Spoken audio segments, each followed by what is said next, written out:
ہمارے پیارے نبی اور ہم رسول کریم صلی اللہ علیہ وآلہ وسلم دنیا کے سب سے سچے انسان تھے، مگر ان کا سچ بے ضرر تھا۔ کبھی کسی کو ان کے سچ بولنے پر نقصان نہیں ہوا، کبھی کسی کی دل آزاری نہیں ہوئی۔ اور ہمارا مقصد سچ بولنا نہیں، سچ اگلنا ہوتا ہے۔ ہمارے سچ بولنے میں طنز ہوتے ہیں، ہمارے سچ میں دوسروں کی تذلیل ہوتی ہے۔ ہم ایسا سچ بولتے ہیں کہ دوسروں کے کردار کی دھجیاں اڑا دیتے ہیں۔ ہم ایسا سچ بولتے ہیں کہ سامنے والے کی روح تک زخمی ہو جاتی ہے۔ یاد رکھو، یہ ہمارے نبی کی سیرت نہیں ہے۔ ہمارے نبی کو جس مقصد کے لیے اس دنیا میں بھیجا گیا، وہ آخری سانس تک اسے نہیں بھولے۔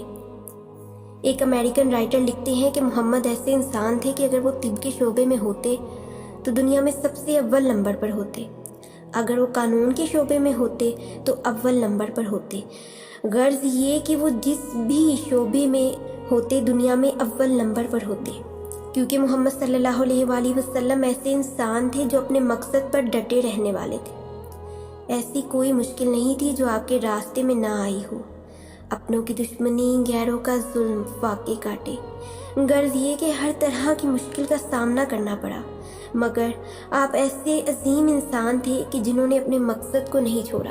اور ہم وہ لوگ ہیں کہ لوگوں کی باتوں کے ڈر سے، اپنوں کی مخالفت کے ڈر سے، راستوں کے کانٹوں سے ڈر کر اپنا راستہ ہی چھوڑ دیتے ہیں، اپنا مقصد ہی بھول جاتے ہیں۔ سو ہمیں چاہیے کہ جب بھی ہمیں اپنے قدم ڈگمگاتے ہوئے معلوم ہوں، ہم اپنے نبی کی زندگی کو دیکھیں۔ جب بھی ہمیں لگے کہ ہمارے راستے کی مشکلات بڑھ گئی ہیں، تو ہمیں چاہیے کہ ہم اپنے نبی کی زندگی کو دیکھیں۔ ہمارے نبی صلی اللہ علیہ وآلہ وسلم نے فرمایا کہ جو شخص وعدے کا پابند نہیں، اس کا کوئی دین نہیں۔ ایک واقعہ ہے کہ جنگ بدر کے موقع پر آپ صلی اللہ علیہ وسلم کے دو صحابی حضرت حذیفہ اور ان کے والد مدینہ میں موجود نہیں تھے، وہ کسی سفر پر تھے۔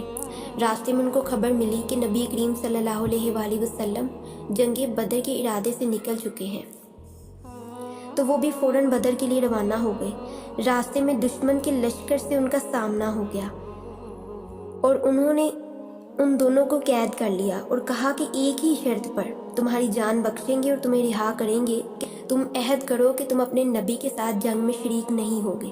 تو مجبوری میں اپنی جان بچانے کی غرض سے ان دونوں نے یہ عہد کر لیا، مگر میدان جنگ میں پہنچ کر انہوں نے حضور کو سارا ماجرا بیان کیا اور کہا کہ اللہ کے نبی، وہ مجبوری کا عہد تھا، مگر اب ہم دل و جان سے دشمن کے خلاف لڑنے کے لیے راضی ہیں۔ اس پر آپ صلی اللہ علیہ وآلہ وسلم نے فرمایا کہ سنو، ہماری جنگ دین اسلام اور اس کے اصولوں کی خاطر ہے، اس لیے میں ہرگز تمہیں اجازت نہیں دے سکتا کہ تم اسلامی اصولوں کی پامالی کرو، لہذا تم میدان جنگ سے چلے جاؤ، اللہ ہماری مدد ضرور کرے گا۔ چونکہ جنگ بدر کے موقع پر مسلمانوں کی تعداد بھی کم تھی، اور راوی لکھتے ہیں کہ حضرت حذیفہ اور ان کے والد دونوں ہی طاقتور صحابی تھے، مگر پھر بھی آپ صلی اللہ علیہ وآلہ وسلم نے وعدے کی پابندی کو اہمیت دی۔ کیا ہم ایسا کرتے ہیں؟ ہم تو ایسے ہیں کہ صرف اپنا مقصد پورا کرنے کے لیے وعدوں کا سہارا لیتے ہیں اور بعد میں بھول جاتے ہیں۔ یاد رکھو کہ اللہ نہیں بھولتا، یہ ہمارے نبی کی سیرت نہیں ہے۔